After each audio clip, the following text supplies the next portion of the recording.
everyone else is moving things. It's just not fair.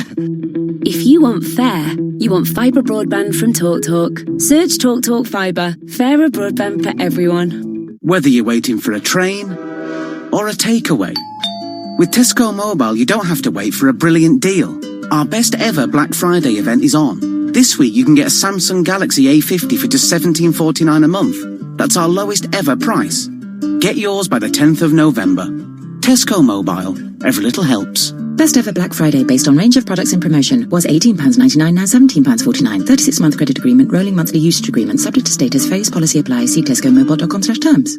Hi, this is Brian Weber, host of NFL First and Goal every Sunday, kicking off at 1 Eastern only on TuneIn Premium. Be sure to listen this Sunday for the ultimate football fan experience, featuring 7 hours of commercial-free coverage of every scoring play around the NFL.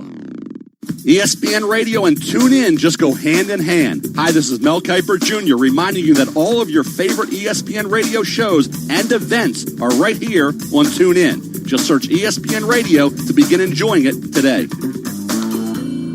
In case you didn't know, TuneIn lets you listen to the same radio stations you pick up on your home or car radio, except you can hear them from anywhere. If you want to find a station from somewhere else in the world, navigate to the By Location section under Browse. Keep exploring with TuneIn. The swagger of a perfect dunk, the rush of a three made from all the way downtown, the adrenaline surge of great defense. Can you feel the goosebumps yet? There's nothing like live NBA and nothing like listening live on TuneIn. Giannis down the lane to the rim, going right corner three, another one. TuneIn Premium brings you every minute of the NBA season, so you can be there when it matters most. Never miss the action as it happens. Hear the ball you love. Hear it live on TuneIn. Search NBA today to start listening. Casting live from the Bloomberg Interactive Brokers Studio in New York. Bloomberg 1130 to Washington, D.C. Bloomberg 99.1 to Boston. Bloomberg 106.1 to San Francisco. Bloomberg 960 to the country. Sirius XM Channel 119 and around the globe. The Bloomberg Business app and BloombergRadio.com. This is Bloomberg Surveillance. And good morning, I'm Karen Moscow, along with Paul Sweeney and Lisa Abramowitz, and the opening bell is brought to you by SEI. Since its founding 50 years ago, SEI has provided investment managers and asset owners with robust infrastructure platforms and flexible outsourcing solutions. Go to SEIC.com/IMS. The S&P 500 higher at the open, up 0.6% or 16 points to 3083. The Dow Jones Industrial Average up 0.5% or 134 points to 27,481. And the Nasdaq's up 0.7% or 60 points to 84.47. 10-year Treasury down 18/32, yield 1.77%. Yield on the 2-year 1.59%. NYMEX crude oil is up 1.6% or 90 cents at 57.10 a barrel. COMEX gold little changed at 15.1140 an ounce. The euro 1.1152 against the dollar. Yen 108.51. Paul and Lisa. Karen Moscow, thank you so much. Interesting looking at McDonald's right here. McDonald's fired their chief executive officer, Steve Easterbrook, because he had a consensual relationship with an employee. Stock is down about 1.9% today. So that is clearly one of the big stock movers today here on Bloomberg Surveillance. Coming to you from our Bloomberg Interactive Broker Studio. To talk about this story, we welcome Sarah Halzak. She covers Bloomberg. She covers all of the Americas for Bloomberg Opinion. Sarah, thanks so much for joining us. Are you surprised that McDonald's made such a drastic move here, given how well regarded Steve Easterbrook is to the company and within the industry? I think it was surely a difficult decision for that reason, but I think it was the right decision. I think that, you have no choice, particularly in the era we're in now after all the conversations around Me Too and such, that you have to sort of have a policy that's consistent up and down the ranks of your organization.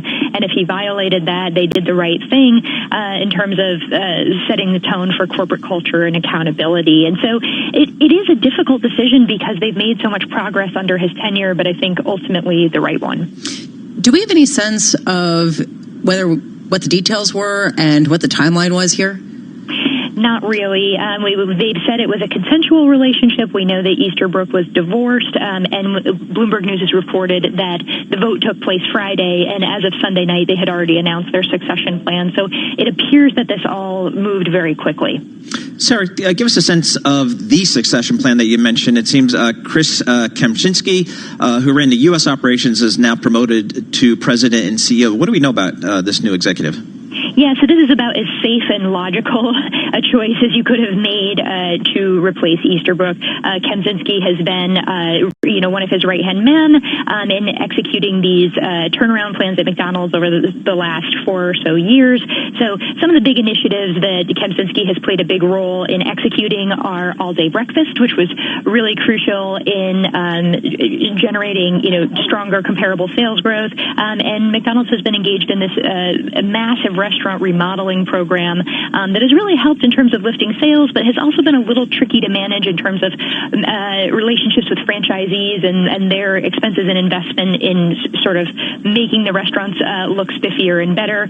He's been really key in executing those programs that have lifted comparable sales and should be able to I see this leadership change as more of a baton pass, right, of just continuing a strategic plan they've been on for quite some time. Do we have a sense of how instrumental Easterbrook really was versus just the entire leadership team? In other words, could this have come from the ground up and will continue as such, whether or not Easterbrook is there or not?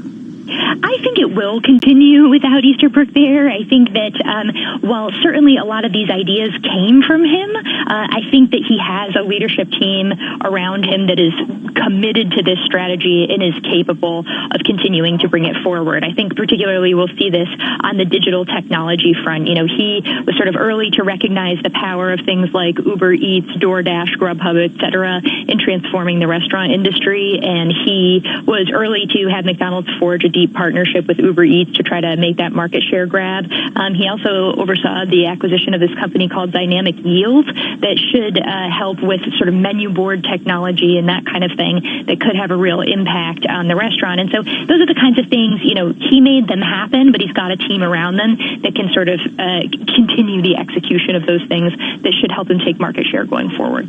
So, Sarah, in addition to taking market share, what are really the growth drivers for McDonald's? Because when I think about it, there's a McDonald's, it seems like on every single corner of every single city on the planet. Where are the growth areas for this company?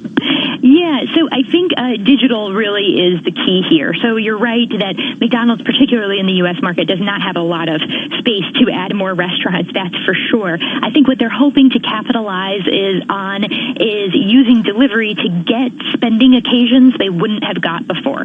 So, for example, with delivery, what they say is, late night is their best time of day for that. That's typically pretty much a dead zone at most McDonald's stores. So they feel like those are really incremental sales.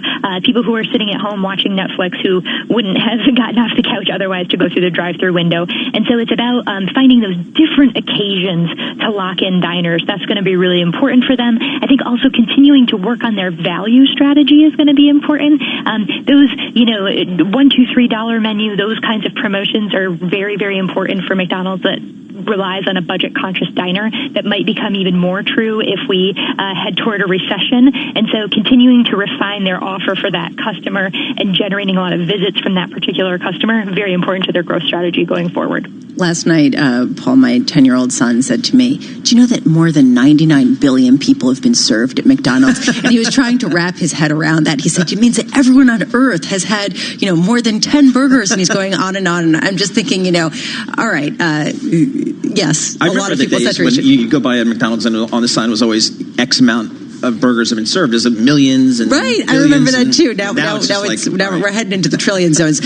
So we're looking at McDonald's shares down 2.4%, and we are speaking with Sarah Halzak of Bloomberg Opinion. And before we let you go, I want to get your thoughts on another stock which is down much more, and that is Under Armour. Shares down more than 14% in the first minutes of trading here after the U.S. Open, getting less attention, but perhaps more troublesome when it comes to the longer-term trajectory of the company.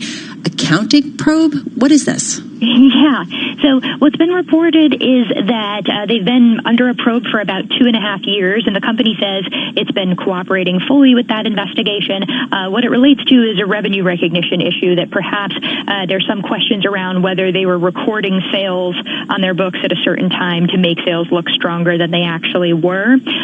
Clearly, never a good time to have a disclosure like that about your company, but it's just a particularly challenging time for Under Armour to be facing, allegations and conversation around this, given there are so many other question marks about the business.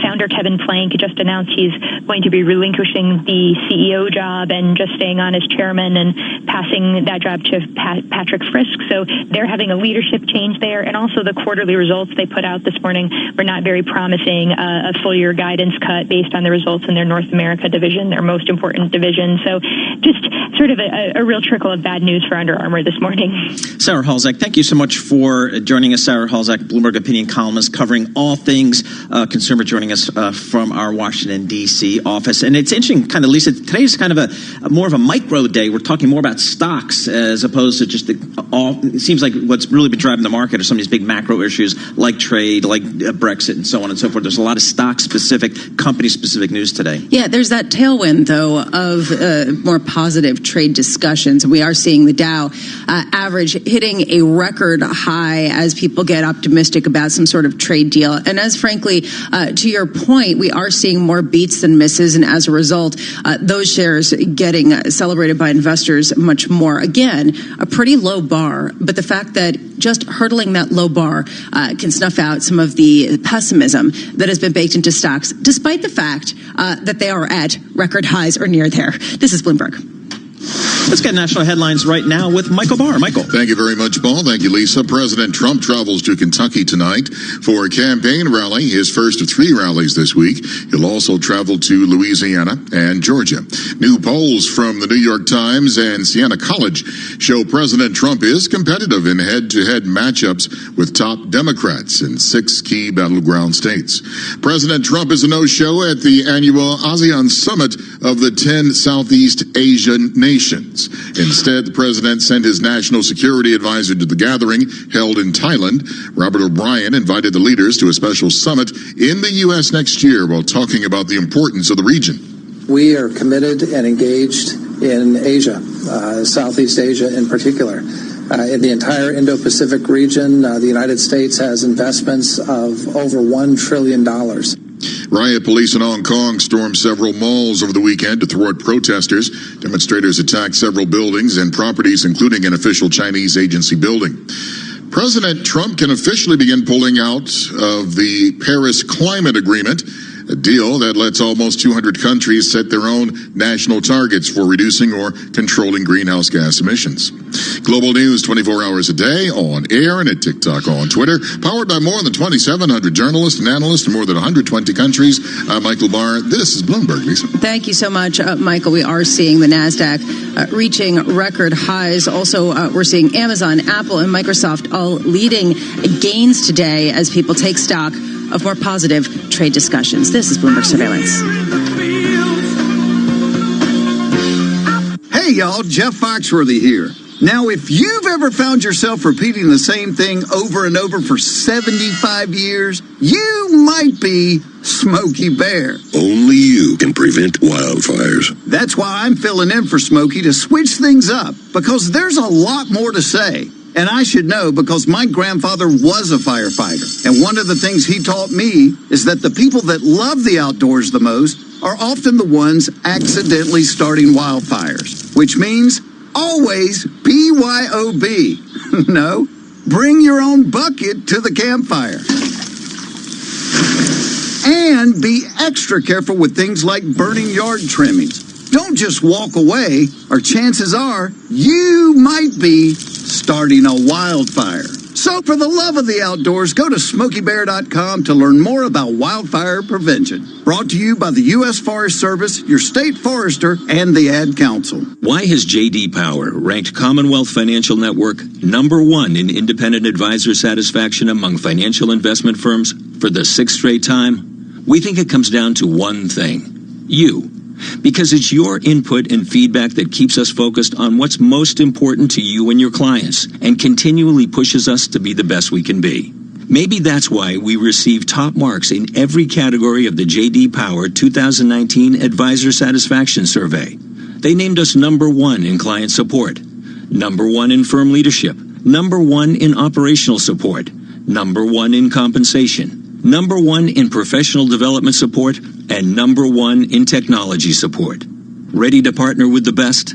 Call Commonwealth at 866-462-3638 or visit commonwealth.com and feel the power. Member FINRA/SIPC, a registered investment advisor. For 2019 J.D. Power award information, visit jdpower.com/. It's another Monday afternoon. Yet another cold day. So ditch the British winter and chase the sun across the globe with British Airways from London Gatwick and relax with 365 beautiful beaches. So yes, sir, what would you like to have? Fly from London Gatwick to Antigua with British Airways from £223 each way based on a return fare. Don't miss out. Book by November the 12th at ba.com/wintersun with British Airways. Incredible is within reach. Booking fees and conditions may apply. Limited availability. Selected flights in March.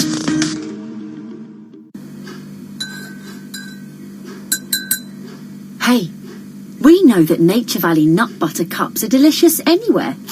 But why just sit in the kitchen eating them? When you could be here, chilling outside in the fresh air with a tasty treat. Oh, good night. Whole grain oats with a delicious real nut butter filling. Nature Valley nut butter cups. Get out more. 15-10-5, touchdown! Tonight, TuneIn has your Monday night NFL football with the Dallas Cowboys at the New York Giants. Kickoff at 8:15 p.m. Eastern. To the 5 on the hash mark, running into the end zone. It is a touchdown. He gets the high snap. He rolls out of the pocket. There's a short pass across the way. It's caught by Albert Wilson at the pylon. He goes into the end zone. Touchdown. At home or on the go, hear the home and away call of every NFL game this season on TuneIn Premium. Here's a swing and a drive deep to right field. Looking up. Goodbye, baseball. Between game-winning shots and walk-off homers, follow TuneIn on social media to discover the latest and greatest in live sports. With the 24th pick in the 2019 NFL Draft. From live reminders that the biggest MLB games are on the air, to recommendations of the best new sports talk shows and podcasts. He's going to be fine. He's going to be good right away in 3 years. Follow @TuneIn on Facebook, Twitter, and Instagram to get the most out of TuneIn. It was 24 hours a day, on air and at TikTok on Twitter. Powered by more than 2,700 journalists and analysts in over 120 countries. This is Bloomberg Radio. Now, a global news update. A celebration and a startling announcement in Iran today, 40 years after revolutionaries stormed the U.S. Embassy in Tehran. Correspondent Steve Kastenbaum. Tens of thousands of Iranians marched through Tehran chanting "Death to America," an annual event marking the anniversary of the attack on the U.S. Embassy and the taking of 52 hostages. The head of Iran's nuclear program used the 40th anniversary as the backdrop to announce that they're working on a prototype centrifuge that is 50 times faster than those allowed under an international nuclear agreement. Two accused murderers still at large after escaping from the Monterey County Jail in Northern California. Yesterday morning, the sheriff's office isn't saying how the two escaped. Also in Northern California, a huge wildfire in Sonoma County is now 76% contained. And good news for people near Los Angeles, the Maria wildfire northwest of the city is now 70% contained. I'm Christopher Cruz. The world's top business and political leaders prefer to speak to someone who understands them. We're looking right now at the White House. Balance of Power with David Weston. Weekdays at noon Eastern on Bloomberg Radio. Bloomberg, the world is listening. Markets, headlines, and breaking news 24 hours a day at Bloomberg.com, the Bloomberg Business app, and at TikTok on Twitter. This is a Bloomberg Business Flash. And I'm Karen Moscow. This update brought to you by the Jewish Communal Fund. JCF's Donor Advised Fund is the smart choice to manage your philanthropy. Open a JCF fund now to lock in a 2019 tax deduction. Visit jcfny.org.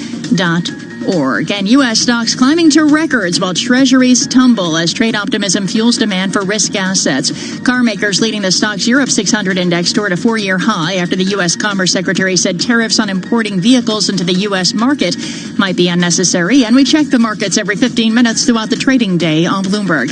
Right now, the S&P 500 is up 0.5% or 14 points at 3081. The Dow Jones Industrial Average up 0.5% or 127 points at 27,473. The NASDAQ's up 0.7% or 55 points to 84.41. The 10-year Treasury down 18.30 seconds, yield 1.77%. Yield on the 2-year 1.58%. NYMEX crude oil is up 1.5% or 84 cents at 57.03 a barrel. COMEX gold up 0.1%, up $1.90 to 15.1330 an ounce.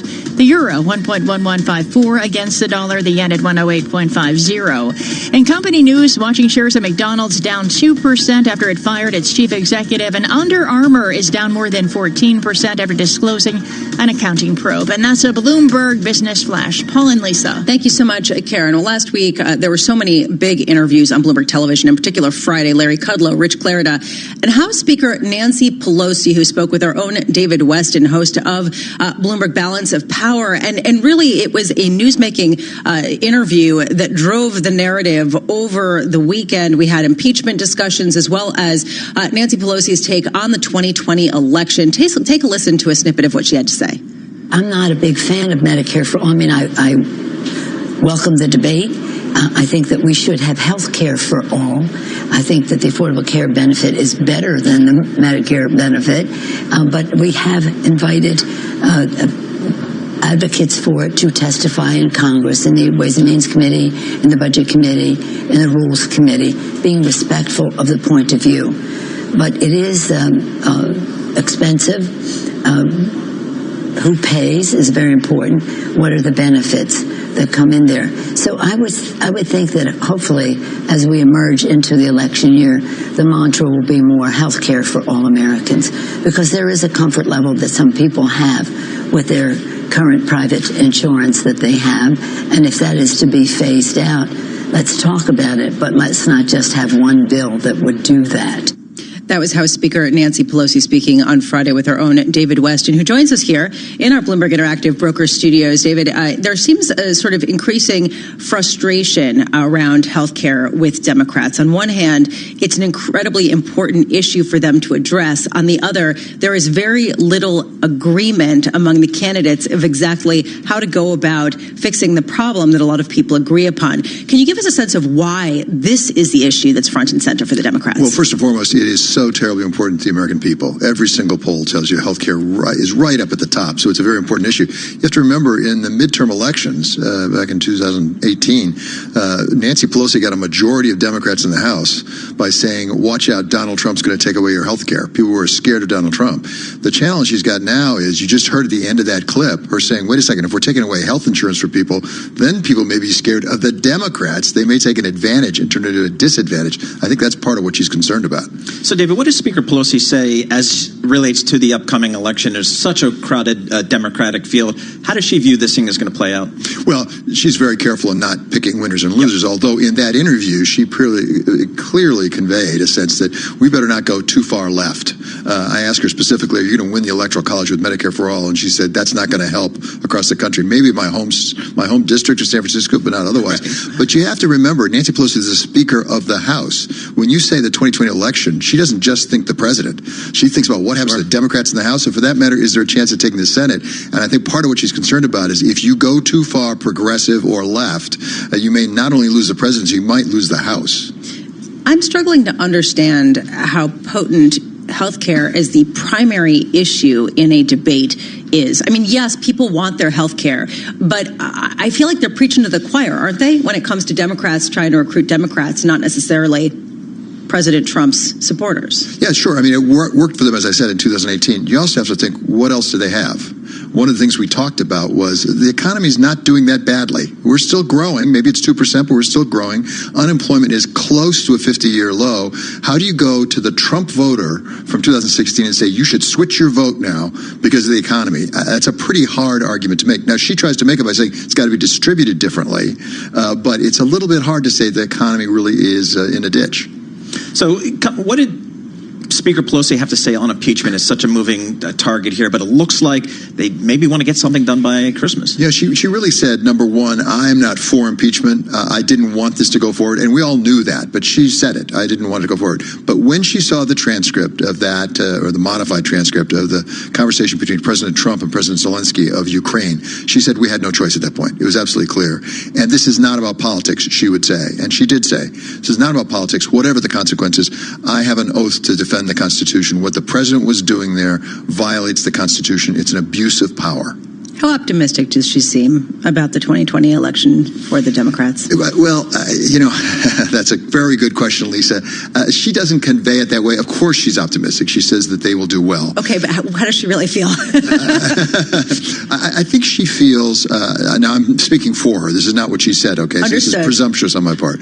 I think as she says, a card-carrying liberal from San Francisco who normally would want to go with the left, she sees that as a dangerous route, I think. It's what I infer from what she's saying, that they have to be very careful about that if they are going to maintain or increase their position in 2020. That, in fact, a lot of people are more in the center. And listen, we know that. Look at the key district. It is Wisconsin. It is Michigan. It is Pennsylvania. It's not San Francisco. It's not the Upper East Side of New York that she's got to be fighting for. Balance of power coming up today, David. What do you have for us? Okay, so today, good question. What do we have for you today? Oh, we've got Daryl. No, you'll love this. Daryl Issa. Remember him? Yep. Oh, yeah. He was the king of investigations when President Obama was in the White House. He's now running for Congress again. He stepped back. He's coming back in. We're going to ask him about what he thinks about the way Adam Schiff is handling things. And how does he feel about maybe outing the whistleblower? As somebody who really relied on people like whistleblowers for his investigations, how does he feel when the shoe is on the other foot?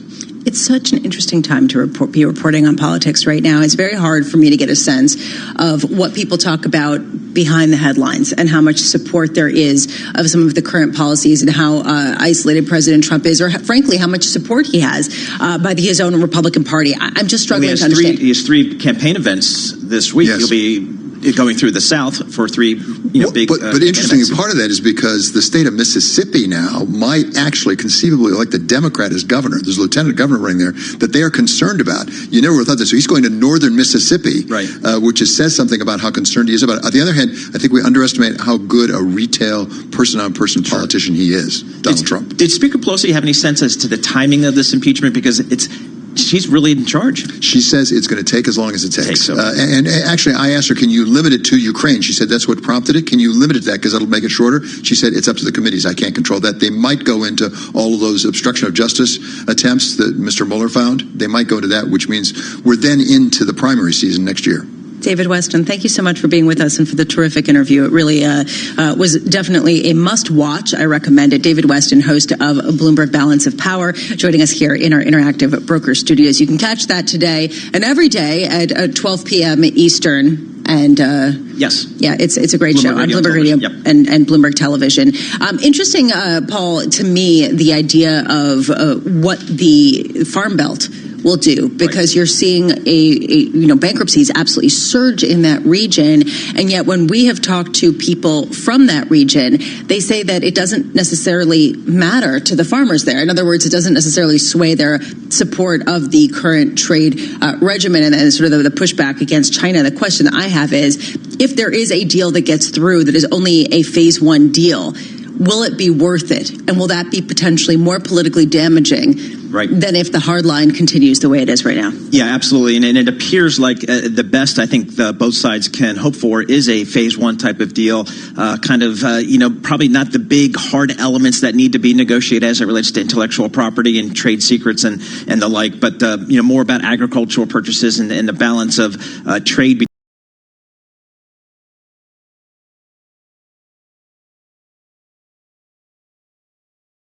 You mentioned the farmers, a lot of the folks in the Midwest have been impacted negatively by the tariff situation. But as we've mentioned, as we've spoken to some people, they say we being the U.S. has to get tough with China. And if we have to pay a short-term price in terms of, farm subsidies and tariffs, then it's worth it. So that could, keep the Trump base very much in his stead, given, some type of trade, hopefully a negotiation and an agreement soon. Right now, we are looking at markets higher pretty much across the board in the wake of more positive trade discussions. We're looking at the NASDAQ up 0.6%, the S&P 0.5%, the Dow hitting a record high up to 0.5%. Tech really leading the way here. If you look at bond markets, you're seeing the flip side, which raises sort of a conundrum for investors, which is if bond yields rise and prices go down, will that provide a potential negative for stocks? since they've been lifted by the low rate environment. Right now we're looking at 10-year yields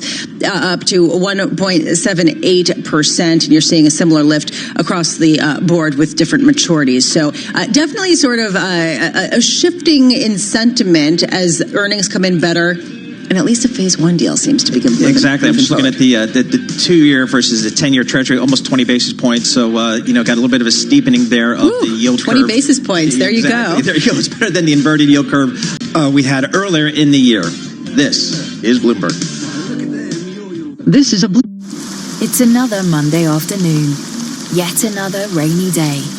So ditch the British winter and chase the sun across the globe with British Airways from London Gatwick and enjoy stunning white sand and crystal blue sea. Fly from London Gatwick to the Maldives with British Airways from £300 each way based on a return fare. Don't miss out. Book by November the 12th at ba.com/wintersun. With British Airways, incredible is within reach. Booking fees and conditions may apply. Limited availability. Selected flights in March. Hi, this is Brian Weber, host of NFL First and Goal every Sunday, kicking off at 1 Eastern only on TuneIn Premium. Be sure to listen this Sunday for the ultimate football fan experience, featuring 7 hours of commercial-free coverage of every scoring play around the NFL. Here's a swing and a drive deep to right field. Looking up. Goodbye, baseball. Between game-winning shots and walk-off homers, follow TuneIn on social media to discover the latest and greatest in live sports. With the 24th pick in the 2019 NFL Draft. From live reminders that the biggest MLB games are on the air to recommendations of the best new sports talk shows and podcasts. He's going to be fine. He's going to be good right away in 3 years. Follow at TuneIn on Facebook, Twitter, and Instagram to get the most out of TuneIn. From the financial capital of the world, 24 hours a day at Bloomberg.com, on the Bloomberg Business app, and at TikTok on Twitter. This is Bloomberg Radio. This is Bloomberg Markets with Lisa Abramowitz and Paul Sweeney. Is there any bank right now in the U.S. that you think is a buy? Do you think Chairman Powell has lost the market? Jeff Bezos is no dope. What's the big ka-ching? The big question, I think, for investors is free cash flow. Breaking market news and insight from Bloomberg experts. The U.S. tariffs actually hurt both China and the U.S. Large strategics are looking to either buy or invest in innovation. Soybeans and corn have been basically at or below the cost of production for about 4 or 5 years. And what we see more bonds, more yield. This is Bloomberg Markets with Lisa Abramowitz and Paul Sweeney on Bloomberg Radio. Good Monday morning. We are back at it. Risk on day today. S&P and the market's up about 0.5%. We will speak with our good friend Chris Rupke at MUFG Union Bank, get his thoughts on the market. Plus, we'll get the latest on Brexit as they continue to move towards a vote. But first, let's go to John Tucker of Bloomberg News for a Bloomberg Business Flash. John. Yeah, up and away for stocks. Another index setting a record today. The Dow topping its record amid better than expected corporate earnings. Also, this expectation that China and the U.S. are moving closer to some sort of deal. For the broader market, 9 of 11 index groups in the S&P 500, they're higher. Dennis Gartman at the Gartman Letter argues stocks aren't cheap, but short this market at your peril. It's getting egregiously, preposterously, comically overbought, but it can continue. The economic data, especially the employment numbers on Friday, were really quite good. And some of the specific stock stories today, we had shares of Under Armour down about over 2%, dropping out of those accounting probe revelations.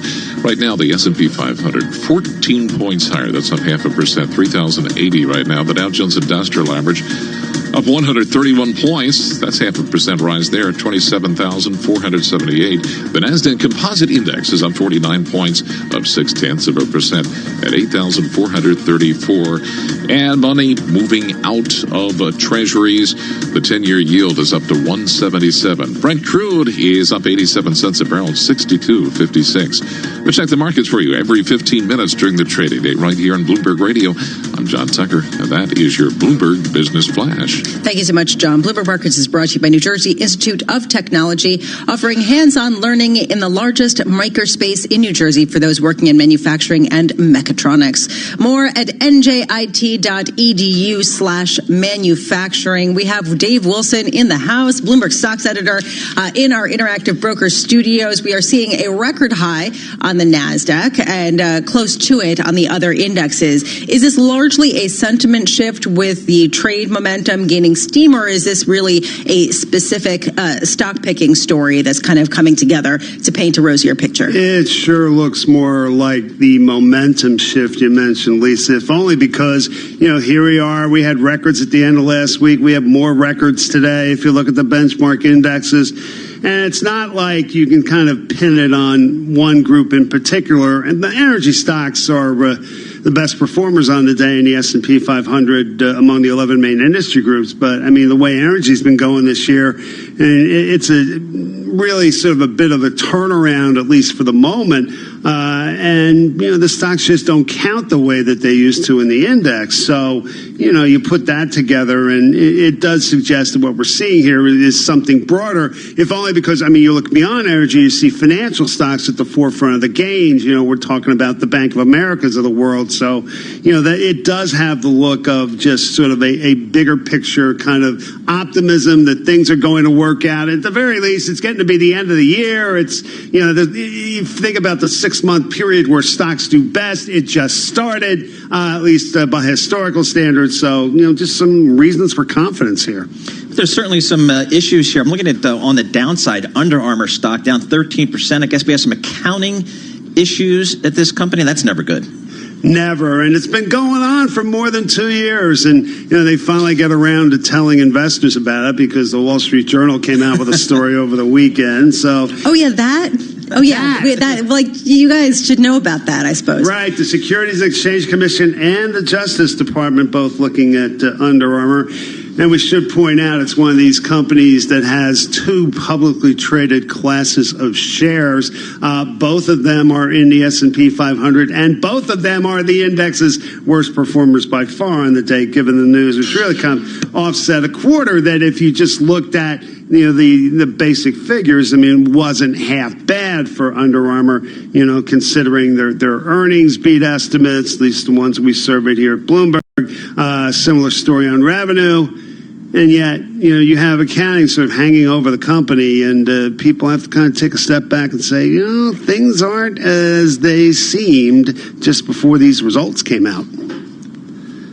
So also, we are seeing more broadly Microsoft and Amazon and some of the other big tech names also leading the gains. What's up with that? That's what they've been doing for years. It's an up market, and they are part of it. Really, that's what they're doing. That's what more can you say about the group? Because let's face it. Well, you could say is these tend to be more sensitive for some reason to trade sentiment. Well, to some extent, that's the case, I suppose, with an Amazon. I'm just looking at the numbers. Amazon's basically been keeping pace with the S&P 500 this year. Microsoft doing a whole lot better, up 42% for the year. Apple up 63%, and it's higher on the day, just barely, but enough to kind of extend the gains here. So really, it's sort of the body in motion remains in motion, arguably, with these stocks. And, here we look out to year end and beyond. And, what's interesting, if you take a step back from the third quarter results, some of the analyst commentary suggesting that, forecasts are coming down for this quarter, they're coming down for next year. So, if that's sort of the trend, then you'd figure investors would want to focus on growth where they can get it. And, the kind of companies we're talking about here, they certainly have that track record of growth in their favor. It's interesting. A lot of folks are saying, gee, this market, we're up over 20% in the S&P this year. Maybe that's enough. I'm just reading something on the Bloomberg terminal right now. Goldman Sachs says U.S. stocks rule as wealthy clients turn more gutsy. So they're basically saying, yeah, the market's up big, but where else are you going to go? Exactly. And if you think about it on a global basis especially, you're going to go into the bond market and pay somebody to take your money, which is what negative yields really are. That's what you're sort of up against. And, to some extent, you can get away from that in U.S. Treasuries, but it's not like the yields there are necessarily all that great by historical standards either. So, put it all together, and I mean, you could argue that we're kind of going back to Tina. There is you no remember Tina? Oh, we remember Tina. Tina and I, we go way back. It's so interesting because we're reaching new highs as we get some economic data, factory orders out at 10 a.m. They came in worse than expected. It was the biggest contraction in factory orders, I believe, since 2016. So here we are talking about how everything's looking a lot better than expected. Not everything is. Yeah, but again, if you go through the third quarter results, where have the issues sort of popped up? And in a lot of cases, the answer is in manufacturing. That the companies that are most affected by what's been going on the trade front, they're paying more for raw materials because of tariffs or whatever.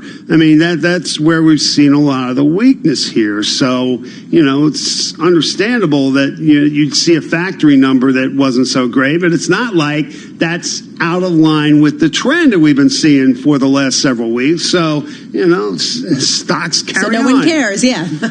Well, I wouldn't say no one cares. I'm never cares. that glib, but let's just say it's not sort of carrying the day. What's carrying? This is our last week of big earnings, right, Dave?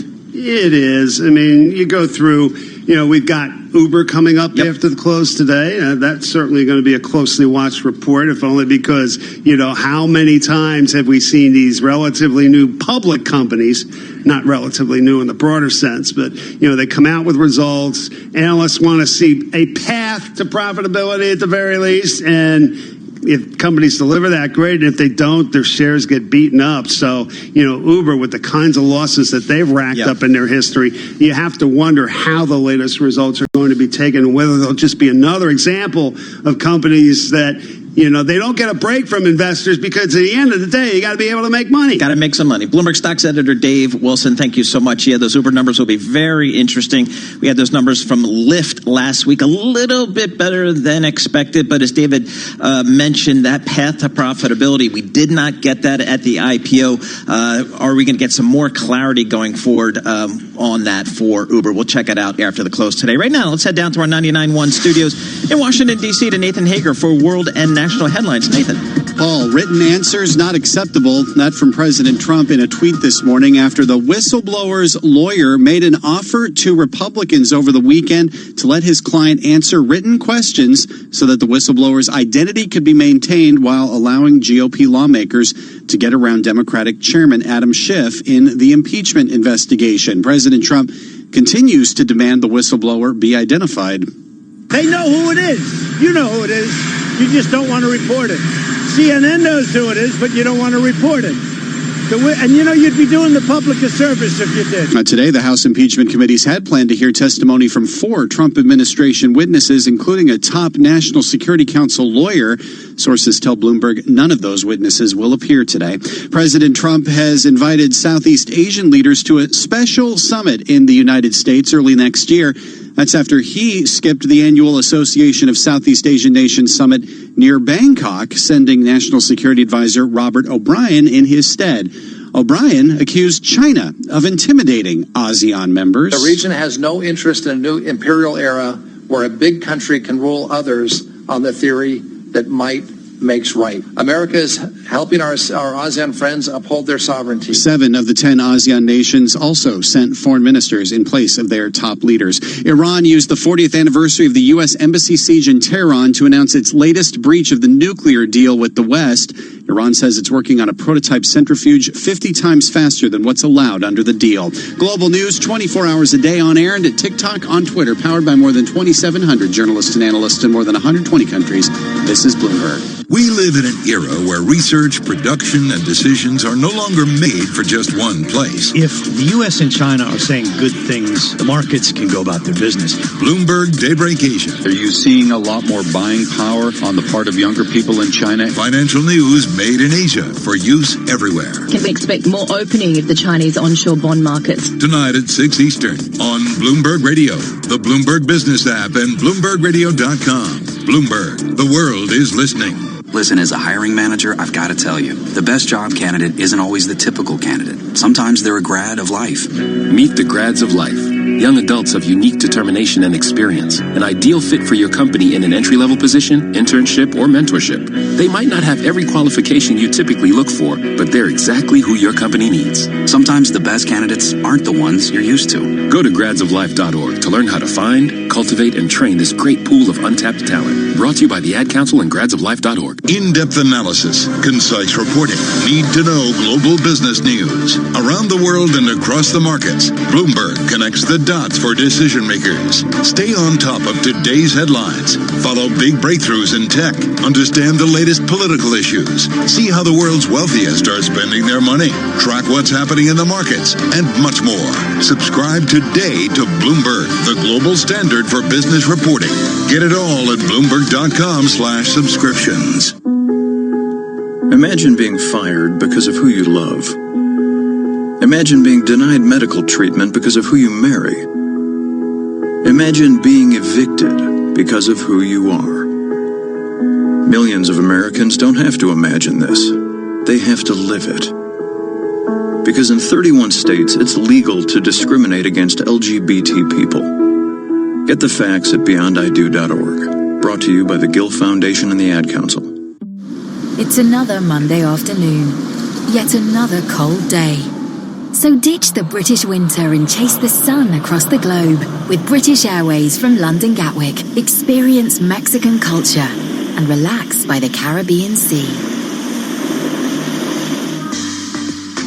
Fly from London Gatwick to Cancun with British Airways from £275 each way based on a return fare. Don't miss out. Book by November the 12th at ba.com/wintersun. With British Airways, incredible is within reach. Booking fees and conditions may apply. Limited availability. Selected flights in March. No one wants to wait and wait and wait for that perfect phone. Thankfully, the Tesco Mobile Black Friday event has started already. You can find loads of brilliant phone and SIM deals with low monthly prices and big savings, including time-limited weekly deals.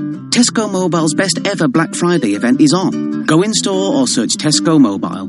Tesco Mobile. Every little helps. Best ever Black Friday based on range of products and length of promotional period. See tescomobile.com/terms.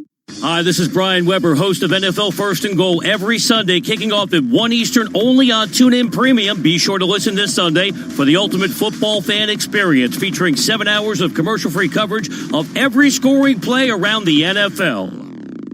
Hey, can't watch the big NBA game because your life's just too busy? I've got some news for you. TuneIn Premium is the answer to all your problems. Hear every home and away game live or on demand everywhere you go. Just search NBA to listen. ESPN Radio and TuneIn just go hand in hand. Hi, this is Mel Kiper Jr. reminding you that all of your favorite ESPN Radio shows and events are right here on TuneIn. Just search ESPN Radio to begin enjoying it today. Upgrade to TuneIn Premium and get over 45 commercial-free music stations. You'll also get live commercial-free news, plus live play-by-play games from NFL, MLB, NBA, and NHL. Visit TuneIn.com/premium to upgrade. Get social with TuneIn. Follow us on Facebook, Twitter, and Instagram for the latest and greatest audio on the app. Explore exclusive content. Learn about hot new podcasts and get alerted when the big game, well, it's about to begin. Add TuneIn to your feed and be in the know when it matters most. You love TuneIn for live breaking news from CNN, MSNBC, Fox, CNBC, and more. But when you can't catch your favorite show as it airs, it might just be a click away as a podcast. Search your favorite news station to explore all the on-demand news shows on TuneIn. At home or on the go, stay up to date on the latest news and political trends with Fox's full lineup of shows. Plus, when news breaks, Fox has you covered with live updates and expert analysis on the biggest developing stories. Listen to Fox News Talk anytime on TuneIn. You're listening to TuneIn, where you can hear all the audio you love in one place. Live NFL games, the hottest music, breaking news, and podcasts. Push play and go about your day, only on TuneIn. Your catalyst for business transformation. With SEI Investment Manager Services, you lead the charge in a competitive marketplace. Learn more at SEIC.com/seize change. Are you interested in a challenging and exciting career? One where you can be part of solving complex challenges across industries and geographies? Bloomberg's ever-expanding technology, data, news, and media services foster innovation, empower clients, and offer nearly limitless opportunities for career growth. Visit Bloomberg.com/careers today to view our current job opportunities. Bloomberg LP is an equal opportunity employer. The address once again is Bloomberg.com/careers. Business is constantly evolving. Is your financial printer evolving to keep ahead of the curve? At Command Financial, we are redefining financial printing by providing industry-leading expertise, leveraging technology, and honing processes and best practices. Every day, Command helps SEC registrants, as well as members of their working groups, including securities attorneys and investment bankers, prepare, file, and disseminate regulatory and disclosure documents, such as registration statements, M&A documents, and mutual fund prospectuses and reports. Command provides a full range of services to help you effectively complete your deal, meet your disclosure requirements, and achieve your shareholder communications objectives. Visit our website at commandfinancial.com and learn how we're evolving, not only with the times, but also with your business requirements. Command Financial, redefining financial printing. Markets, headlines, and breaking news 24 hours a day at Bloomberg.com, the Bloomberg Business app, and TikTok on Twitter. This is a Bloomberg Business Flash. And I'm John Tucker, the Bloomberg Newsroom. It is Bloomberg Business Flash. Stocks are higher, but off the best levels of the session. Investors trying to push stocks up for a fifth successive weekend. Add to the 18% gain that we've seen already notched by the global gauge of stocks. And the earnings picture that continues. They continue to roll in around the world. Uber and Marriott International, they're still set to report today. Commerce Secretary Wilbur Ross expressing optimism the U.S. would reach Phase 1 trade deal with China this month. He also said licenses would be coming very shortly for American companies to sell components to Huawei Technologies. S&P 500 right now up 12 points. That's up 0.4%. We're at 3,080. The Dow off its record up 115 points right now. That's a rise of 0.4%. We're at 27,461. Nasdaq Composite Index is 42 points higher. That's up 0.5% at 8,429. Sell-off in bonds. That's got the yield right now on the benchmark 10-year to 177. We check the markets for you every 15 minutes during the trading day right here on Bloomberg Radio. I'm John Tucker, and that is your Bloomberg Business Flash. This is Bloomberg Markets with Lisa Abramowitz and Paul Sweeney on Bloomberg Radio. Bloomberg Markets is brought to you by Commonwealth Financial Network. For the sixth straight time, J.D. Power ranks Commonwealth #1 in independent advisor satisfaction among financial investment firms. Visit commonwealth.com to learn more. Well, investors certainly have a risk-on feel today. We have the S&P up 14 points. Investors are stepping back and are saying, when I look at the economy, I see a weak manufacturing sector, a weaker business investment sector, but that 70% of the economy, which is the consumer, continues to power on. To get a sense of where we go from here, we welcome Chris Rupke, MUFG Union Bank Chief Financial Economist. Chris, thanks so much for joining us. Is it all just about the consumer right here? Well, the consumer is doing pretty well. Some of the sentiment numbers are bouncing around, but there's no worries. Consumer sees no recession. It's not just the consumer, remember. It's also new consumers being created. And with that strong jobs report we got Friday, we know basically there's about 223,000 more people with paychecks in the U.S., so that's good. Yeah, there's no recession, certainly. The only recession talk gets going if the trade war escalates. So at the moment, it looks like the U.S. and China are getting ready to at least sign Phase 1. I mean, a lot of people have doubts about what is in Phase 1, how important that is. Phase 2 and 3 are going to be much more difficult. But, at least we're moving ahead, and there's no bad headlines out there for stocks and bond markets today. today. I love that he added today, right? Today. I mean, we'll see about tomorrow, but today we're holding in just fine. Chris, I want to talk a little bit about something that UBS analysts have called a two-tier economy when it comes to the consumer. You have, on one hand, upper income and medium income individuals in the United States doing pretty well or very well, and then you have the lower income where you're seeing delinquencies picking up, defaults picking up on consumer loans, and I'm wondering how big of a concern that is for you. Yeah, it isn't right now. I mean, I'm, always try to be a macroeconomist. I don't get into issues like income inequality. I did notice that, wages are doing okay.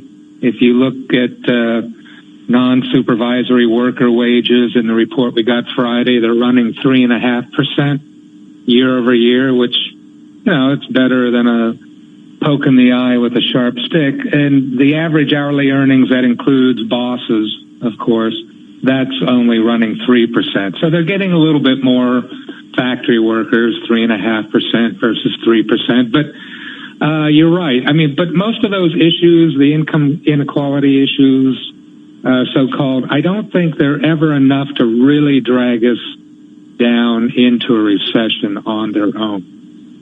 So, Chris, if we're not heading into recession imminently, one of the concerns is, I guess just this trade issue. It appears that a phase one type of trade negotiation and agreement could be in the offing. Is that pretty much what you think the market's discounting now? And is there an area of risk as it relates to this trade? Well, I'm a little bit concerned that what's happening with the December 15th tariffs. It was scheduled to go to 15% tariffs on China imports of the final 160 billion of goods. Key goods like video game consoles and cell phones and laptop computers and certain shoes and clothing. That would be big. I mean, if the U.S. Suspends that tariff. I don't know if they're going to agree to that as whatever they're the days and weeks to come. Chris Rupke, thank you so much for being with us. It's important to get your insights on a day when things do look a lot rosier, at least from the headline perspective, and market action, new highs on the Dow. Chris Rupke is Chief Financial Economist at MUFG Union Bank, joining us by phone. Paul, honestly, it definitely is a good day for equity. I have to wonder whether we're seeing any pessimism disappear. I'm wondering kind of how much growth is baked in here and whether people are perhaps a little complacent that perhaps we are going to get some sort of trade truce. Yeah, it's exactly right. And we've seen this whipsaw the market time and time again, starting in the fourth quarter of last year. But it appears just from the rhetoric that, I always feel like we're just one tweet away from a complete reversal here. But it appears that both sides are making, making strides. One of the questions is to be, where is this agreement going to be signed? And more importantly, what would it actually entail? Clearly, I think we're being set up for this as being kind of a trade light deal, not some of the big issues that separate the two countries. That might be something that could be tabled for a phase two or maybe even a phase three. Indeed. The other thing that caught my attention today, do you think Microsoft Japan did this study with a 4-day work week, and they said that sales per employee rose 40% compared with the same month last year? Yep. And my other favorite part of this is that 92% of workers said they were pleased with the 4-day week, and it raises a question. Who are the other 8%? Yes, exactly. Who wants to work 5 days when they can work 4? Yeah, it's interesting. It's you see that in certain parts of the world, certain European countries, movement towards a 4-day work week. Just doesn't seem to be something that resonates too much here in the U.S. Yeah, although there is a lot of focus on how to make the workplace more amenable to a parenting type of. Yeah, so I know how you feel about working from home. Exactly, but that is the move. Yes, indeed. I'm Lisa Bromwitz, along with my co-host and colleague Paul Sweeney. This is Bloomberg Radio. This is a Bloomberg Market Minute. Trade hopes driving shares higher this morning. Commerce Secretary Wilbur Ross expressing optimism the U.S. would reach a Phase 1 trade deal with Beijing this month. McDonald's has fired CEO Steve Easterbrook for having a consensual relationship with an employee. The relationship violated the burger chain's policy. He'll be replaced by the company's head of U.S. operations. United Auto Workers leaders endorsed a tentative agreement with Ford. The deal includes $6 billion of product investments in American facilities and the creation or retention of more than 8,500 jobs. The proposed pact now moves on to Ford's 55,000 hourly workers who vote on it over the next 2 weeks. And millennials are among the credit card holders who are most willing to pile on debt this holiday season. That's according to creditcards.com. That's in sharp contrast to older card holders and those without balances who don't think that accruing debt is necessary to keep the holiday spirit alive. Courtney Donahoe, Bloomberg Radio. Hi, we're the Goo Goo Dolls. We're fortunate that our daughters have what they need to grow and learn. But that isn't the case for nearly 13 million kids in the U.S. that struggle with hunger. Childhood hunger is a heartbreaking reality that Feeding America is working to change. Each year, the Feeding America network of food banks rescues billions of pounds of good food that would have gone to waste and provides it to families and children in need. You can help kids in need in your community by visiting feedingamerica.org. Brought to you by Feeding America and the Ad Council. Join us in New York City on November 21st as Bloomberg Pursuits convenes the second annual The Year Ahead Luxury. Speakers include Jennifer Hyman, CEO Rent the Runway, Alessandro Bogliolo, CEO Tiffany & Company, Robert A.M. Stern, renowned architect. Supporting sponsor, Diamond Producers Association. Participating sponsor, St. Regis Hotels and Resorts. For more information, go to BloombergLive.com/TYA Luxury. Invitation code RADIO. It's another Monday afternoon, yet another cold day. So ditch the British winter and chase the sun across the globe with British Airways from London Gatwick to enjoy a warm Bajan welcome. How are you doing? Enjoying the sunshine? Fly from London Gatwick to Barbados with British Airways, with flights and 7 nights hotel from just £699 per person. Don't miss out. Book by November the 12th at ba.com/wintersun. With British Airways, incredible is within reach. Booking fees and conditions may apply. Limited availability. Selected flights in March. Watford. On chilly days like today, forgetting to turn the heating off is easily done, especially when you're out enjoying some lunch. But it's nice to know with Hive Active Heating, a Which Best Buy, you can turn your heating off from wherever you are. And by never having to heat an empty home, you could save up to £120 a year on your heating bill, which sounds like the perfect excuse to order another course. Search Hive Heating to buy now. Hive services require broadband and Wi-Fi. Terms apply. Hey NFL fans, can't watch the game? Can't be there? No biggie. With your TuneIn Premium membership, you have unlimited access to every team and every game in the league. Listen live as it happens or on demand. Anytime, anywhere. All season long. Search NFL today. In the dictionary, a podcast is this: a digital audio file made available on the internet, typically as a series, of which new installments can be received by subscribers automatically. But on TuneIn, a podcast is this. I'm Rachel Martin with David Green, and this is Up First from NPR News. And it's defined like this. Ladies and gentlemen, welcome to the show. From news, sports, to pop culture, comedy, and beyond. Define your own podcast possibilities on TuneIn. At home or on the go, stay up to date on the latest news and political trends with Fox's full lineup of shows. Plus, when news breaks, Fox has you covered with live updates and expert analysis on the biggest developing stories. Listen to Fox News Talk anytime on TuneIn. Hey, can't watch the big NBA game because your life's just too busy? I've got some news for you. TuneIn Premium is the answer to all your problems. Hear every home and away game live or on demand everywhere you go. Just search NBA to listen. ESPN Radio and TuneIn just go hand in hand. Hi, this is Mel Kiper Jr. reminding you that all of your favorite ESPN Radio shows and events are right here on TuneIn. Just search ESPN Radio to begin enjoying it today. You're listening to TuneIn, where you can hear all the audio you love in one place. Live NFL games, the hottest music, breaking news, and podcasts. Push play and go about your day, only on TuneIn. Broadcasting live from Bloomberg Interactive Broker Studio in New York. Bloomberg 1130 to Washington, D.C. Bloomberg 99.1 to Boston. Bloomberg 106.1 to San Francisco. Bloomberg 960 to the country. Sirius XM Channel 119. And around the globe, the Bloomberg Business app and BloombergRadio.com. This is Bloomberg Markets. Coming up, we're going to get the latest on Brexit. Plus, we're going to head out to Palo Alto. Jason Kelly and Carol Masser will sit down with the dean of the Stanford Business School. Stanford just came in ranked number 1 in the Bloomberg Business Week ranking of business schools. But first, let's go to John Tucker of Bloomberg News for a Bloomberg Business Flash. John. Yeah, Paul and Lisa, investors appear upbeat about the prospect of at least a partial China-U.S. trade deal. And that is keeping equities reported today. The S&P 500, 0.5% higher right now, up 16 points, 3,083. The Dow up 155 points. We're at 27,502. The Nasdaq Composite Index up 51 points.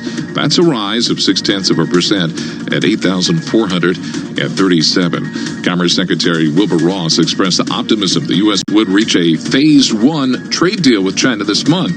As far as the earnings front, 362 companies in the S&P 500 have reported earnings so far this quarter. Of those, 80% have had positive earnings surprises. 61% have reported positive sales surprises. Economist and market strategist Mike Darda over at MKM Partners isn't a cheerleader. As far as he's concerned, the jury is still out of the U.S. economy. I'd watch the evolution of first-time jobless claims like a hawk. Not a long leading indicator, but a pretty powerful shorter-term leading indicator. They'll tend to spike in a very specific fashion just a few months before a downturn. And U.S. September factory goods orders, we got those numbers in, falling 0.6%, a little worse than the economists surveyed by Bloomberg were expecting. And individual stocks, we have Under Armour sinking after disclosing that accounting probe. We have Treasuries selling off today. That's pushing the yield on the 10-year to 177. And NYMEX crude is up 89 cents a barrel at 57.09. We check the markets every 15 minutes during the trading day right here on Bloomberg Radio. I'm John Tucker, and that is your Bloomberg Business Flash. Bloomberg Opinion, informed perspectives, and expert data-driven commentary on breaking news. We're going to get a sense on what the latest is with Brexit, but I do want to bring you this breaking headline. President Trump has lost an appeal in the New York District Attorney case, meaning that he cannot block the subpoena for his taxes. This according to an appeals court. We will bring you more details as we get it. Let's turn our focus now to politics in another region, the United Kingdom, as they gear up for the December 12th election. Therese Raphael, Bloomberg opinion columnist, joining us from our London studios. Therese, what's the latest on Brexit and the incredible saga that is ongoing?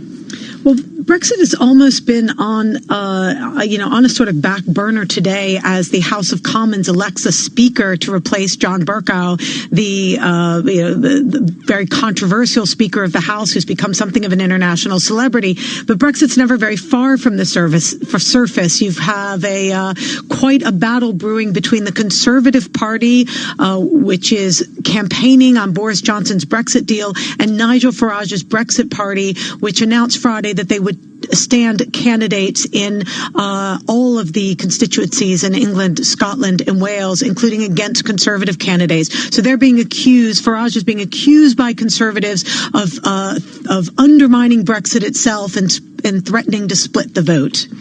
Therese, I for one, I'm going to miss Common Speaker John Bercow, who's great theater over here. We love them over here in the States. Give us a sense of how this election is likely to play out. Is this going to be just full-on campaigning right to the election? Yeah, I think it is really full-on from here on till, just before December 12th, because, of course, there are rules that prohibit reporting of polls and media at the very last part of it. But, I think what we're now seeing is this emerging question of whether tactical voting is going to be a huge factor here. There are any number of ways in which the Conservatives could be undermined, and they have we have to say they have quite a substantial lead going into this. into this campaign. However, there's talk now of the Liberal Democrats, the sort of third party in British politics, linking up with a Welsh party in the Greens. There's a Labour potential alliance with the Scottish Nationalists, which I have a hard time believing will amount to very much. But there are all sorts of ways. And now with the Brexit Party fielding candidates, there is definitely concern for the Conservatives on various fronts. But I think Boris Johnson is going into this feeling quite confident that he's got a deal. He has a clear message to present to voters. And it's really up to the Labour Party now to try to change the subject from one that is, almost solely about Brexit to one that addresses voters' broader concerns such as healthcare and education and crime fighting. Therese Raphael, thank you so much for those insights. Therese Raphael is a Bloomberg opinion columnist. You can read all of her columns at OPIN Go on the Bloomberg or Bloomberg.com/opinion.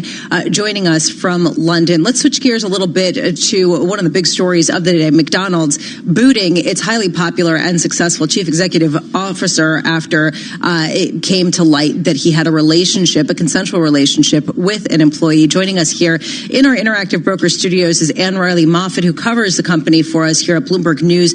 And are we getting any insight into what exactly transpired that led McDonald's to take such quick action here? Well, we know that the Burger Chains board voted on Friday to terminate Easterbrook after doing an internal investigation about this consensual relationship.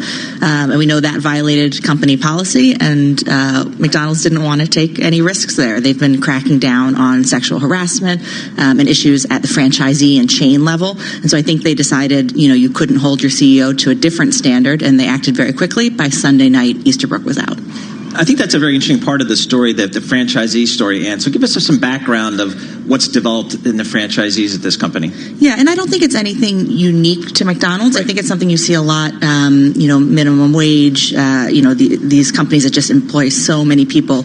But there have been some accusations that the company failed to prevent misconduct, like groping, like comments from supervisors at the chain level, and also that there was some retaliation when people did speak up. So earlier this spring, the company came forward with a much stricter harassment policy and has really stood by it. And so I think they use this as a chance to show how, where their values lie. Do we have any knowledge of the details of this relationship? It's trickling out very slowly. We don't know very much right now, though I'll tell you our reporters are calling everyone they can to try to break it. Everybody is. So, Ann, give us a sense of this replacement here. What do we know about this replacement, and what does it mean maybe for the company? Yeah, well, Chris Kempczynski has been around since 2015, which is about when Easterbrook himself came in. And he's been running McDonald's in the United States, which is a huge division, 14,000 stores. So I think there's a lot of thought that we're not going to see some radical shift under this new CEO. He had been involved in a lot of the big tech decisions, the big changes we've seen. You may remember some of the things McDonald's has done in the past year, like invested in a company that will scan your license plate when you come through the drive-thru, find out that you always order a Big Mac with cheese, and then get it ready because they know that's what you're going to want when you get up there. And so, I don't think anyone's expecting... Well, how about if I want chicken nuggets? I don't think they've totally worked it out yet, but it's definitely the direction that fast food is moving, and I think everyone thinks the CEO will stick to that plan because these are some expensive changes they made. Do you have a sense of how much Easterbrook was the driving force behind some of the innovations that really led the success of the company over the past few years versus collectively the leadership at McDonald's? That's certainly what Wall Street is afraid of, and that's why the shares are trading down a little bit today. We talked to Bloomberg Intelligence analyst Mike Halen yesterday, who said arguably Easterbrook was the best restaurant CEO, we've seen on the street. And so I think there's a little fear there. He certainly came in and he added all-day breakfast. He made all these tech investments we talked about. He moved very fast on things like delivery, where McDonald's was seen as lagging its rivals. And so there's some anecdote that on a Friday night, Easterbrook said, I want a delivery plan. And on Monday night, they had one. So he certainly was a driving force. I don't think he was the only force. And I think the company is now trying to reassure people that it will continue to have these big growth gains, with or without Steve. I wonder where the growth gains come from, because it just seems like there's a McDonald's store everywhere. Generally speaking, where did they grow above same-store sales? Yeah, well, what's actually been tricky is in the U.S., In the U.S., traffic has been down, so that means fewer people are actually coming in the stores, and that's because you're seeing more discounting from rivals. People are trying to eat healthier. At the same time, ticket has been up, so that means the people who do come in are paying more, they're buying more expensive products, and that has really kept propped things up for the company. Whether they can maintain that, or if at some point McDonald's core customer doesn't want to pay more for fast food, remains to be seen. And what about internationally? Where's the driver there in terms of growth? International has actually been very strong. It's been stronger than the U.S. market. And so I think there's probably a little concern there because this new CEO who comes in, he's the U.S. guy. He doesn't necessarily have all that international experience that Easterbrook himself had. So I think we need to see whether he can come in and prove himself as good at growing the business, around the world. Anne Riley Moffitt, thank you so much for being with us. Thanks for having me. Anne Riley Moffitt covers McDonald's for us here at Bloomberg News, joining us in our interactive broker studios. And McDonald's shares, I gotta say, I was surprised that they were not down more. Right? Yeah. But really, given the track record that the CEO has and what he's delivered in terms of stock price performance. But right now, we're looking at shares that are down 2.4%. They were down more than 3% at one point, but have come off those lows. Right now, we are looking at markets pretty much stronger across the board, although off their earlier highs. Nasdaq up 0.6%, S&P 0.5%, similar with the Dow, which reached an all-time high. We're going to head over to Jason Kelly and Carol Masser of Bloomberg Business Week on radio and on the stands. They're going to be speaking with the dean of the Stanford Business School. He is going to be very excited, I'm sure, after the ranking, albeit perhaps not others. Jason. Everybody on Bloomberg Radio and Bloomberg Television. I'm Carol Masser along with Jason Kelly. Delighted to be at the Stanford Graduate School of Business. And we're here with the dean, John Levin, with us. Congratulations, 2 years in a row, top business school program. Tell us what that means to you. Great. Well, thank you. And it's great to have you here at Stanford. It's really just a testament to the fantastic students and faculty and staff and alumni we have at the school. And I couldn't be happier to be Bloomberg's top business school this year.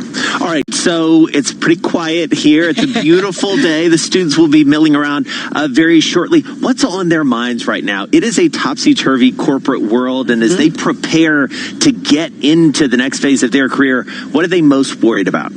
Well, the students, they're arriving these days at a time of great change in business and technology and society, globalization. And those things are all on their mind. They're thinking about, right now they're thinking about, what am I going to do in my 8 a.m. class? Right. But then they're going to be thinking about what jobs am I going to get? How's my career going to evolve? How am I prepared for a changing world? And that's what they're here for. They're here to get exposed to all kinds of different opportunities and ideas and people and develop the skills that are going to carry them forward for their careers. John, what's interesting too, and I think about on a day where we had the McDonald's CEO being forced to resign because of a relationship with someone who worked for him.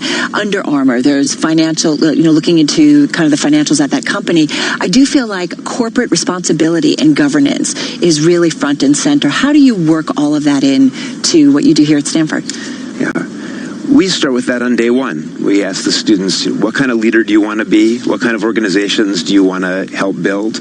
And that's just carries through the curriculum and the experience here. And it's never been more important to become leaders grounded in ethics and in thinking about purpose and what your responsibility is.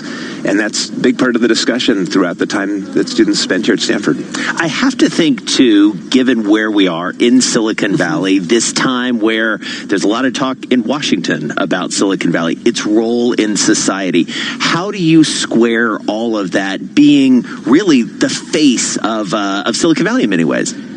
It's a great question. When I came to Stanford, it was 20 years ago, and Washington just could not have been farther away from Silicon Valley. It was irrelevant. We're just out here building things, making companies, trying to make the world a better place.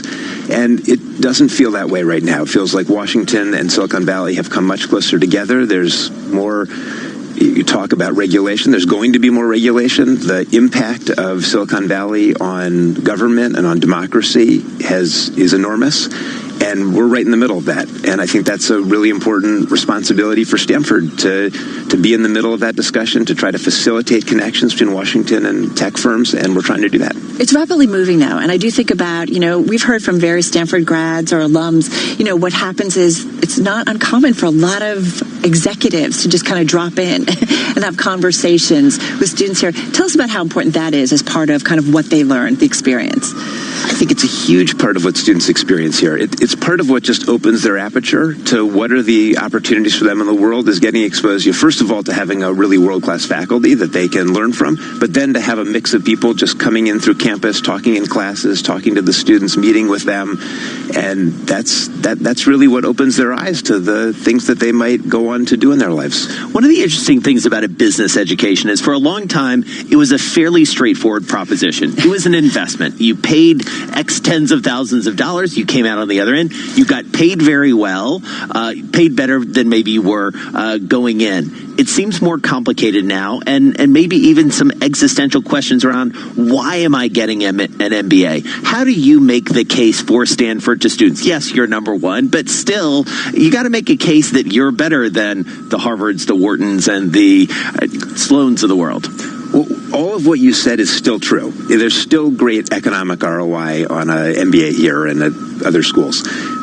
I think what has changed is the students have evolved. It's a much broader set of students. We have students from consulting and technology and finance, just like we always did, but now we'll have students who come in from government, from healthcare, from education. We have a student in the first year class who was a central banker in Yemen, another one who was a dentist in Nigeria, a woman who was an Olympic medalist on the U.S. swimming team.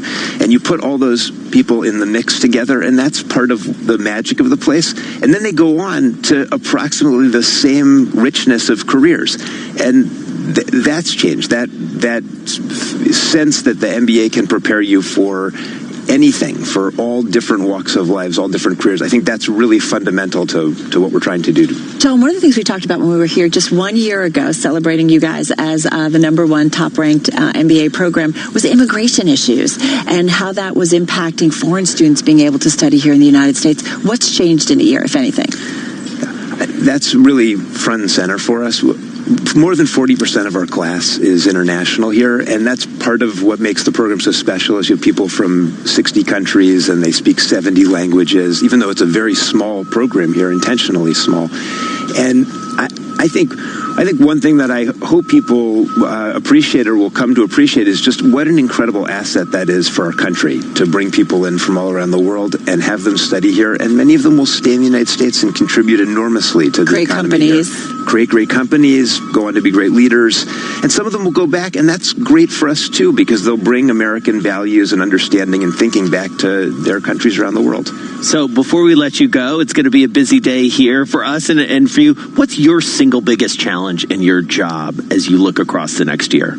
I think it's actually similar to one of the big challenges faced by any organizational leader right now, which is just trying to interact with all types of different people and different constituencies. And at the business school, we have our students, we have our faculty, we have our alumni, we have Silicon Valley, we have Washington, we have the university, we have the whole business community. And that's both can be one of the biggest challenges, but it's also one of the things that makes my job so fun.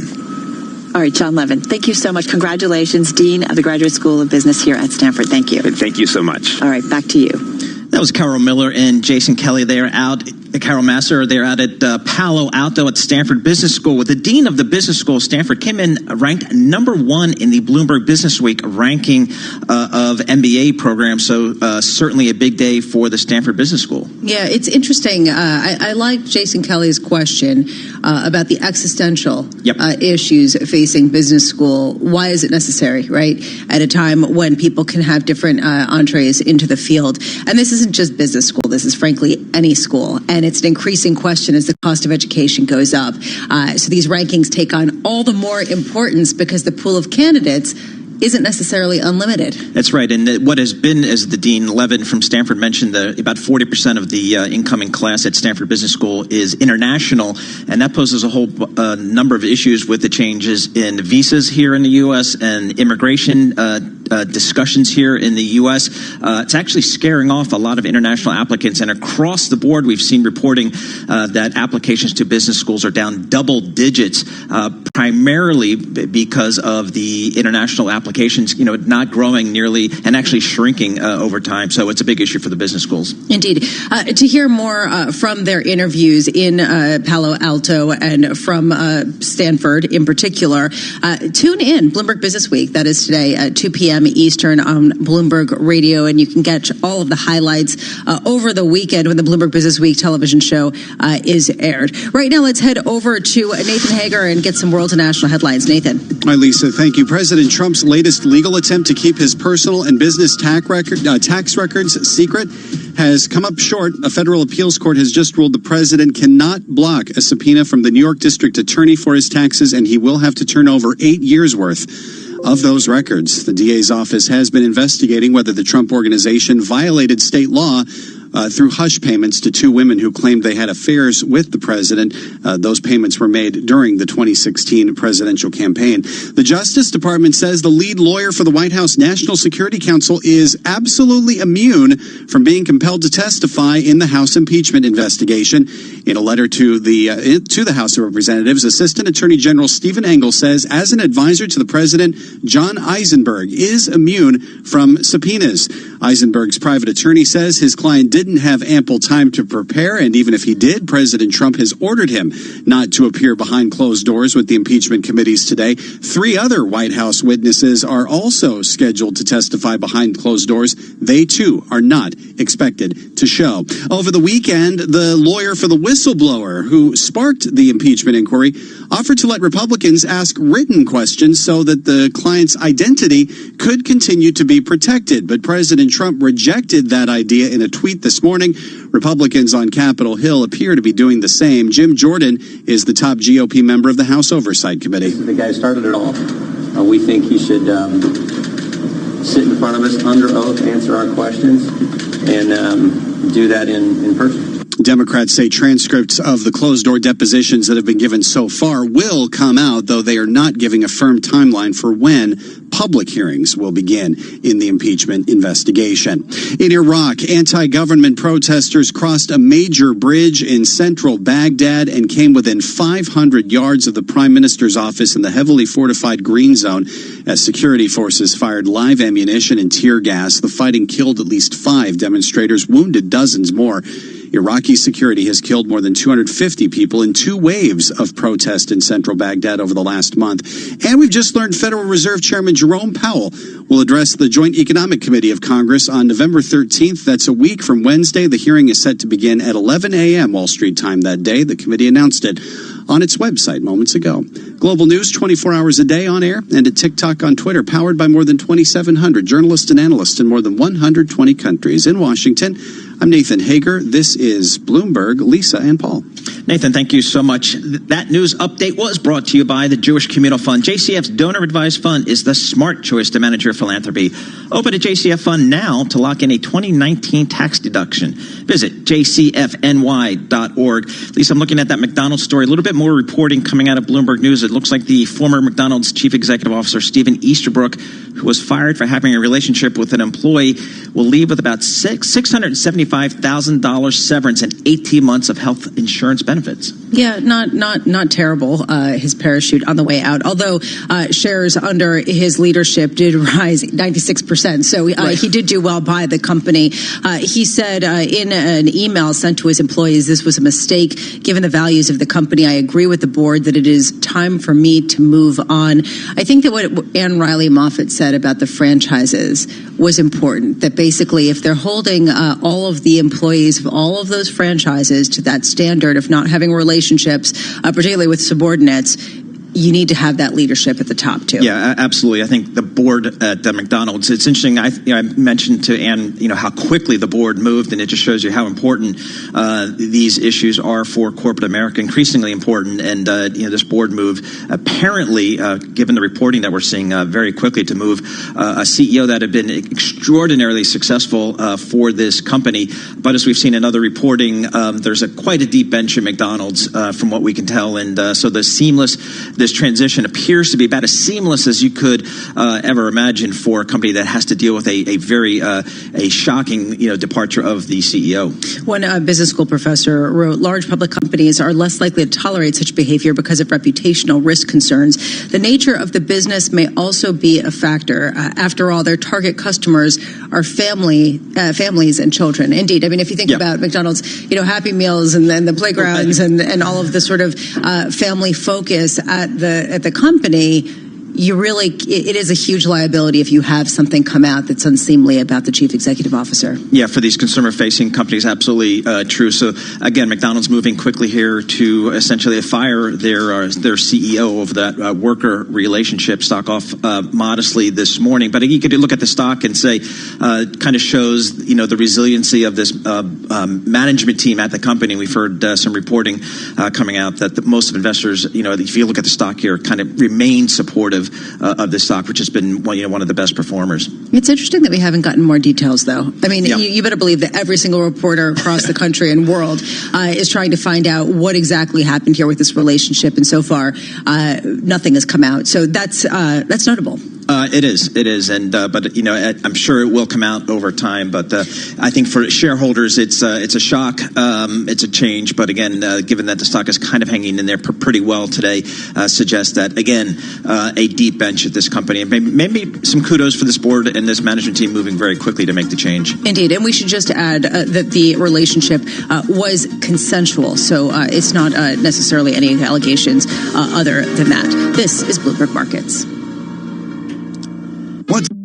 It's another Monday afternoon, yet another rainy day. So ditch the British winter and chase the sun across the globe with British Airways from London Gatwick and explore tropical rainforests.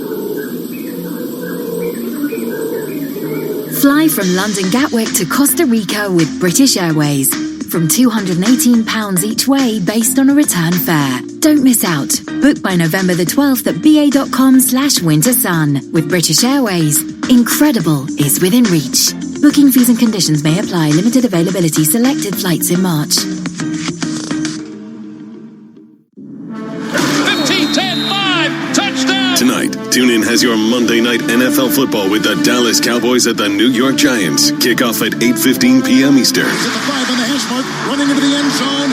It is a touchdown. He gets the high snap. He rolls out of the pocket. There's a short pass across the way. It's caught by Albert Wilson at the pylon. He goes into the end zone. Touchdown. At home or on the go, hear the home and away call of every NFL game this season on TuneIn Premium. Want to know what's happening in right now? The latest headlines are just a tap away with Fox News Talk on TuneIn. When news breaks, get up-to-the-minute coverage on developing stories from around the world. Plus, hear all the Fox shows you watch on your TV. Listen to Fox News Talk around the clock on TuneIn. The swagger of a perfect dunk. The rush of a three made from all the way downtown. The adrenaline surge of great defense. Can you feel the goosebumps yet? There's nothing like live NBA and nothing like listening live on TuneIn. Giannis down the lane of the rim, throwing right corner three. Another one. TuneIn Premium brings you every minute of the NBA season, so you can be there when it matters most. Never miss the action as it happens. Hear the ball you love. Hear it live on TuneIn. Search NBA Today to start listening. Are you curious what others are listening to on TuneIn? Head to the trending section under Browse to see the most popular stations and podcasts among TuneIn listeners right now. Check it out. You might just discover something new for yourself. Good. Here's a swing and a drive deep to right field. Looking up. Goodbye, baseball. Between game-winning shots and walk-off homers, follow TuneIn on social media to discover the latest and greatest in live sports. With the 24th pick in the 2019 NFL Draft. From live reminders that the biggest MLB games are on the air, to recommendations of the best new sports talk shows and podcasts. He's going to be fine. He's going to be good right away in 3 years. Follow at TuneIn on Facebook, Twitter, and Instagram to get the most out of TuneIn. Capital of the world, 24 hours a day at Bloomberg.com, on the Bloomberg Business app, and at TikTok on Twitter. This is Bloomberg Radio. This is Bloomberg Markets with Lisa Abramowitz and Paul Sweeney. Are we on the brink of a more serious downturn? I've always thought of the municipal bond market as a little bit of a safe haven. Banks are going to have to start paying their depositors more. Are we still in that mode where we're buying the dips? Breaking market news and insight from Bloomberg experts. Cash, if you're looking at treasury bills, provides a higher return than stocks and bonds here in the U.S. If your consumer is a woman, you're more likely to be a growth company. Longer-term interest rates can go down, even with short-term interest rates still going up a little bit. This is Bloomberg Markets with Lisa Abramowitz and Paul Sweeney on Bloomberg Radio. Coming up, we're going to take a look at trade. It looks like the U.S. and China are making strides towards a trade deal. We'll break it down with our own Michael McKee. Plus, we'll take a look at Under Armour. Their stock is down 15% after disclosing a U.S. accounting probe. But first, let's go to John Tucker of Bloomberg News for a Bloomberg Business Flash. John. Yeah, and Paul, the riskier assets are getting a boost today. Stocks are up, bonds, they're down. S&P 500, 13 points higher. We're at 3,080. The Dow up 127 points, 27,477 right now. The NASDAQ 38 points higher at 84.24. We did jump 140 points at the open for the Dow to claim its first all-time high since July. They have, since the major averages paired their earlier gains as the morning is worn on. A report that the U.S. and China closing in on a partial trade deal that provided the latest impetus for equities. A Gartman letter publisher and economist Dennis Gartman says stocks are overbought.